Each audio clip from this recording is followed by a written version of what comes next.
नमस्कार, मैं हूं आपके साथ प्रगति और आप देख रहे हैं टोटल टीवी। खबरों की शुरुआत बड़ी खबर के साथ करेंगे, जहां नड्डा से मिलने के बाद केशव मौर्य ने ट्वीट किया है। दरअसल संगठन सरकार से बड़ा है। केशव मौर्य ने अपने ट्वीट में लिखा है कि संगठन सरकार से बड़ा है, कार्यकर्ताओं का दर्द मेरा दर्द है, संगठन से बड़ा कोई नहीं है, कार्यकर्ता ही गौरव है। तो बड़ी खबर आपको बता दें, जहां केशव प्रसाद मौर्य ने ट्वीट किया है। उन्होंने साफ तौर पर संगठन को लेकर यह ट्वीट किया, जहां उन्होंने बताया कि संगठन सरकार से बड़ा है, कार्यकर्ताओं का दर्द मेरा दर्द है। और नड्डा से मिलने के बाद केशव प्रसाद मौर्य का ये ट्वीट सामने आया है, जहां उन्होंने ये साफ कर दिया है कि संगठन से बड़ा कोई भी नहीं है, कार्यकर्ता ही गौरव है, कार्यकर्ताओं का दर्द मेरा दर्द।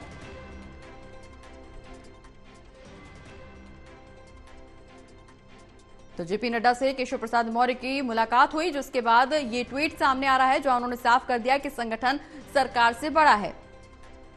ज्यादा जानकारी के लिए हमारे साथ सहयोगी आकाश फोन लाइन पर जुड़ गए। आकाश, जेपी नड्डा और केशव प्रसाद मौर्य की मुलाकात हुई, जिसके बाद ये ट्वीट सामने आया, साफ किया गया कि कार्यकर्ताओं का दर्द मेरा दर्द है, संगठन सरकार से बड़ा है।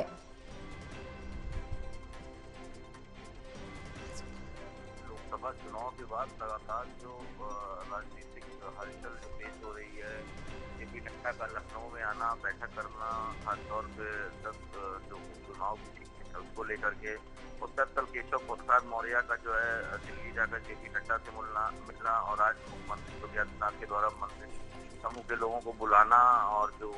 लगाई गई थी उपचुनाव में लेकर के उसका फीडबैक लेना, तो ये दिखाता है कहीं ना कहीं कि बीजेपी के अंदर खाने में चीजें सही चल नहीं रही हैं जी। लेकिन अगर बात करें तो सभी जवान से विधायक भी अब मुखर होकर के बोलने लगे हैं कि केंद्रीय नेतृत्व को उत्तर प्रदेश में दखल देना चाहिए, नहीं तो 2027 में दिक्कत का सामना करना पड़ सकता है। अब वो बोला जा रहा है कि उनसे बुलवाया जा रहा है, क्योंकि कहीं न कहीं योगी आदित्यनाथ की जो छवि है पूरे प्रदेश और पूरे देश में, वो एक अलग ही बनी हुई है। तो सब मिला करके देखा जाए तो हिंदुत्व के नाम पे जिस तरीके से बीजेपी ने शुरुआत प्रसाद मौर्य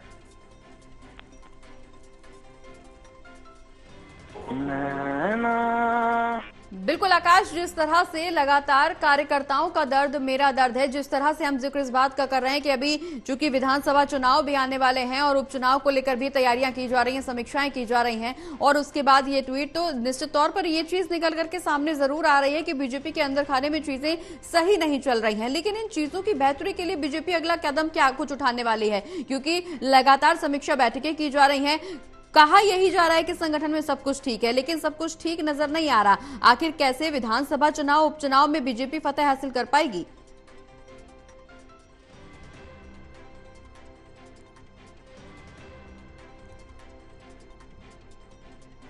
तो सहयोगी आकाश से एक बार फिर से बातचीत करने की कोशिश करेंगे, लेकिन इस बीच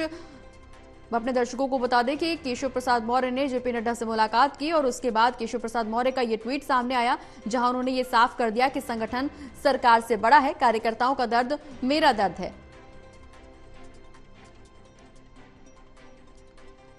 तो आकाश हमारे सहयोगी एक बार फिर से हमारे साथ जुड़ गए फोन लाइन में। आकाश, कार्यकर्ताओं का दर्द मेरा दर्द है, केशव प्रसाद मौर्य की तरफ से ये साफ किया गया। हालांकि इस बात का जिक्र इसलिए भी बार बार हो रहा है क्योंकि अभी हम जिस तरह से चर्चा कर रहे थे, बीजेपी में अंदर खाने में अभी भी अंदरूनी कलह की स्थिति निकल करके सामने आ रही है। हालांकि लोकसभा चुनाव के जो नतीजे उत्तर प्रदेश में सामने आए वो चौंकाने वाले थे, और उसी से ये स्पष्ट हो गया कि बीजेपी में सब कुछ ऑल इज वेल नहीं चल रहा है। अब अगला कदम बीजेपी का क्या कुछ होने वाला है, चूंकि विधानसभा चुनाव भी होने हैं, उपचुनाव भी होने हैं, ऐसे में लगातार समीक्षा बैठकें तो जरूर की जा रही हैं, लेकिन ये जो अंदरूनी कलह जो बीजेपी में है, उससे कैसे पार पाया जा सकेगा?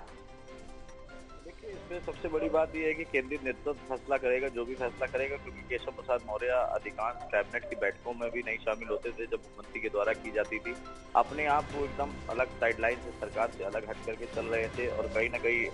जो नेताओं का मुखर होकर के बोलना है, ये उनकी तरफ से बोला जा रहा है कि उनसे बुलवाया जा रहा है, ये भी अपने आप में एक बड़ी बात है कि सरकार में रहते हुए सरकार के बारे में अपेक्षा जिससे रखते हैं और जिस सरकार में रहते हैं उनके खिलाफ बोलना, तो ये अपने आप में ऐसा मामला है कि केंद्रीय नेतृत्व में भी